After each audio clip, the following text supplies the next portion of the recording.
Hello, my name is Luciano Scarpesi. This is my cryptography project.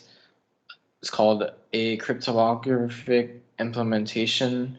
I'm doing 4 hybrid cryptographic schemes, 1 user face menu, and it is in the Ruby programming language. I will start presenting now. So the first algorithm that I implemented and hybridized was ECC-Blowfish. I implemented myself from scratch the plain text to binary encoding. Converts a string to binary sequence of ones and zeros, maps all the characters A to Z, and create a number map. Each index of number map has A to Z characters. If there's a space, map 0 to it, then it converts the number map from plain text to binary.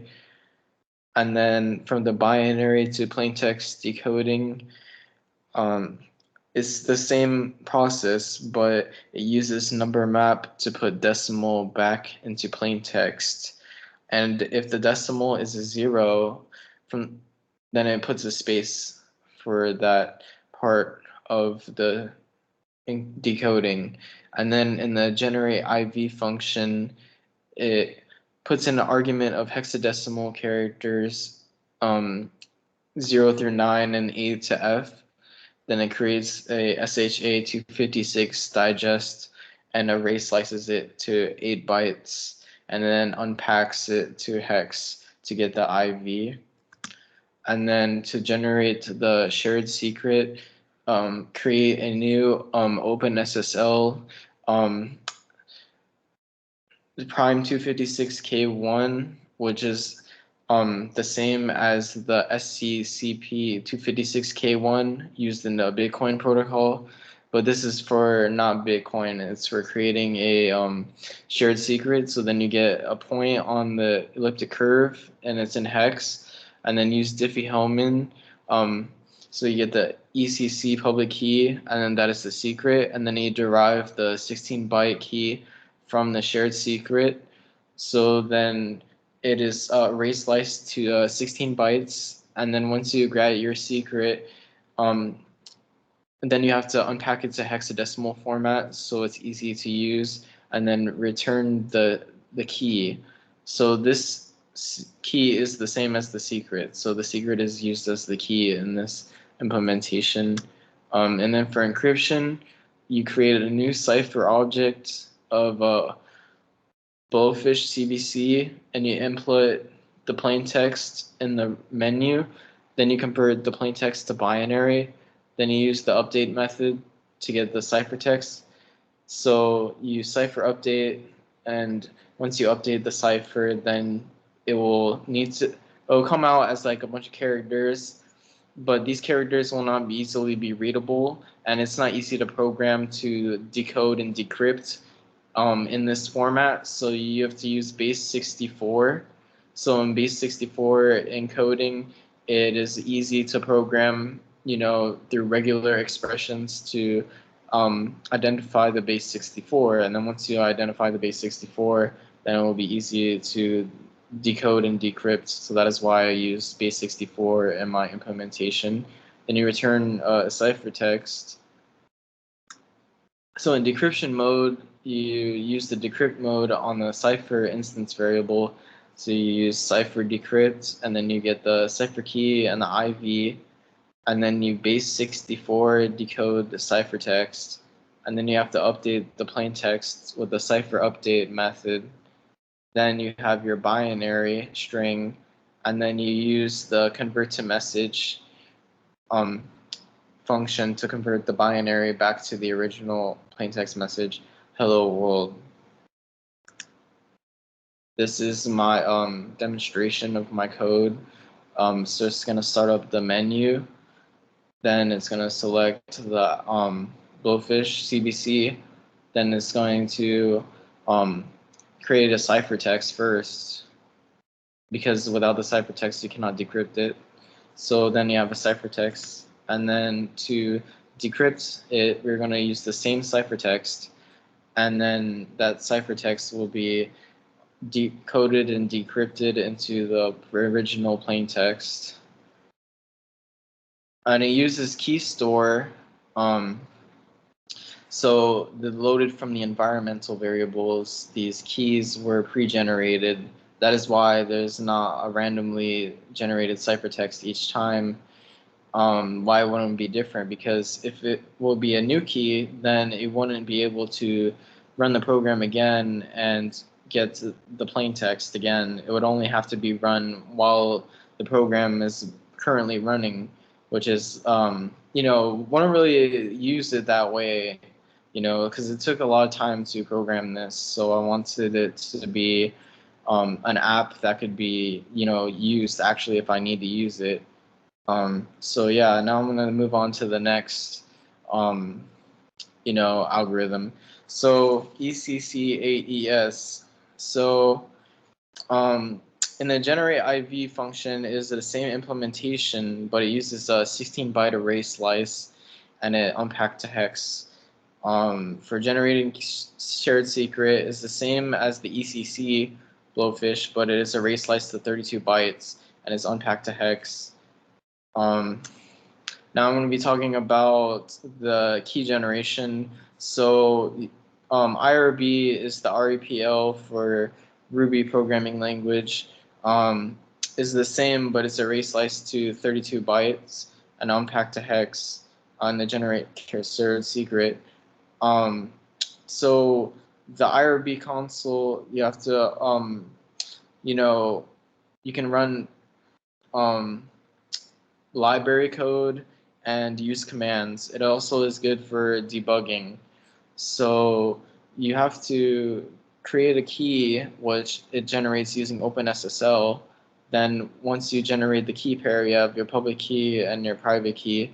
Then you have to convert the public key and unpack it to hex, and then that will be your public key.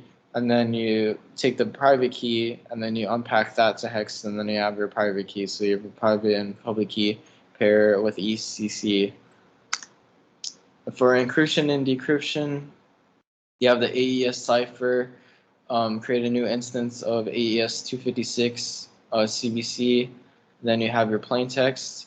And then the way that all of these programs were made is, first you have to put your plaintext into the menu, right? As you saw on the other slide. So after you put your plaintext into the menu, then it runs an if statement. It checks if the plaintext is English characters, encrypt it, and then they have to encode it with base 64 and to get the ciphertext after it's been encrypted. Then if you run it again and you pasted the ciphertext, which is that, string of ciphertext, it would recognize it through the code, and then it would use the key and do the whole decryption function and return the plaintext, the hello world. So this is another demonstration from the app.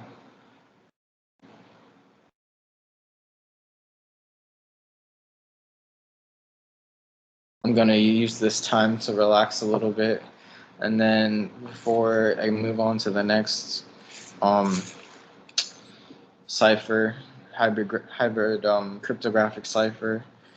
All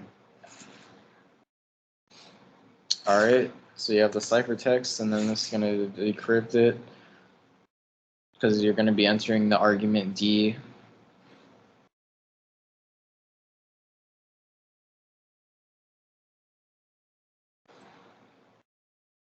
All right, sounds good. All is working well. Then talk about AES-RSA, AES key generation.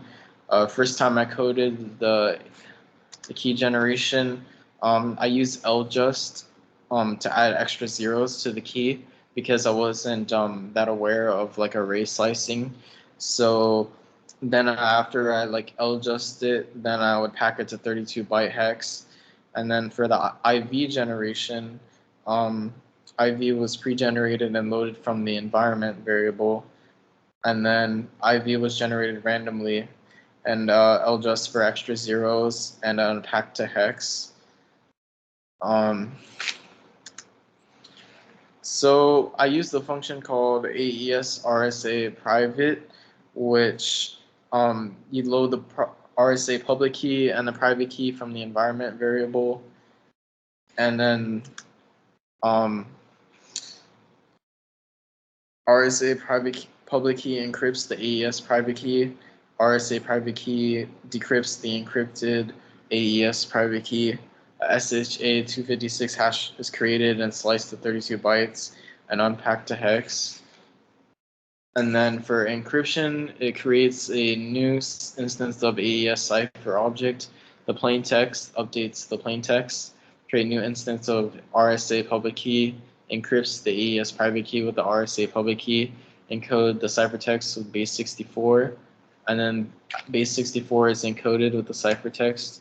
And then for decryption, you load the RSA public and private key, decrypt the AES private key with the RSA private key, decode with base 64 and decrypt, and then you get your plain text. And then this is the demonstration.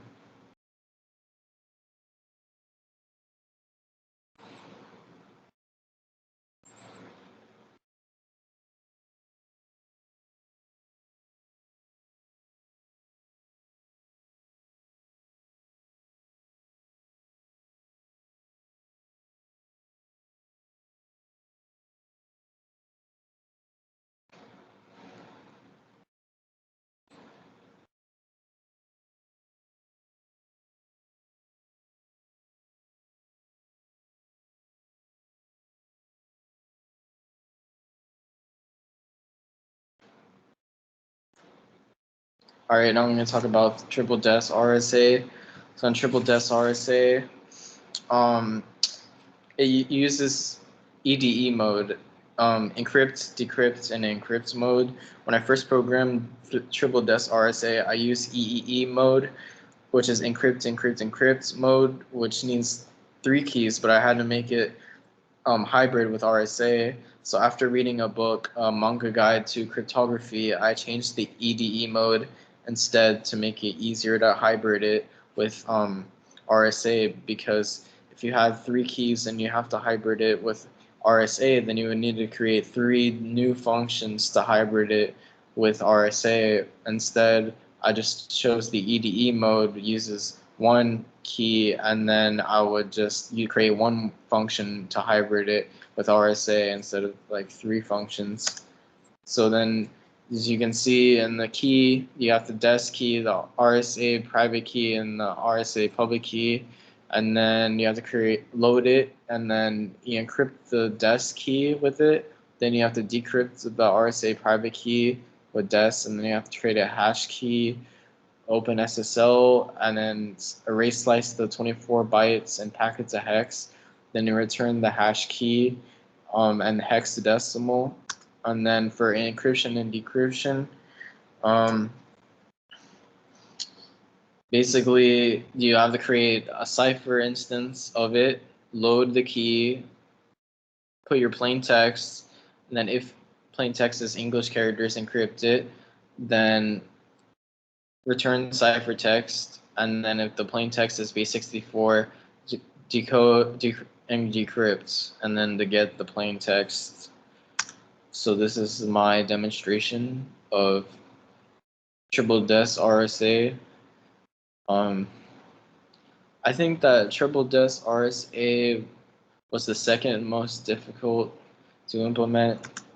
The most difficult to implement was definitely the first, the ECC-Blowfish algorithm, but that's why I chose that to do that first, because it was the hardest. And then these are books that I read while I was doing the project. The Ruby programming language, Manga Guide to Cryptography, Essential Object-Oriented Design, Practical Object-Oriented Design, Ruby Cookbook. The book that I would read the first, if you want to learn about Ruby, I would read the Practical Object-Oriented Design, because that book basically gives you a good guide of how Ruby programs are structured. And then once you understand that a little bit and you read like half the book, then I would go to Essential Object-Oriented Design, because that one book is way easier to follow once you have been practicing from the other book. And then once you read that book, and then pretty much you can move on to the Ruby programming language book, because that is just a giant book with like 500 pages and or something like that. I didn't read the whole book, but if you skim through it, it has a great chat on chapter 7 or 8. It describes like how object-oriented programs in Ruby should be structured, and it goes into a lot of detail. Like for example, if you want to learn when to use attribute access serve versus attribute reader to get the objects outside of the code, then these books, they help you understand that, and they also help you understand like don't repeat yourself principle. Like each class is responsible for one task, so then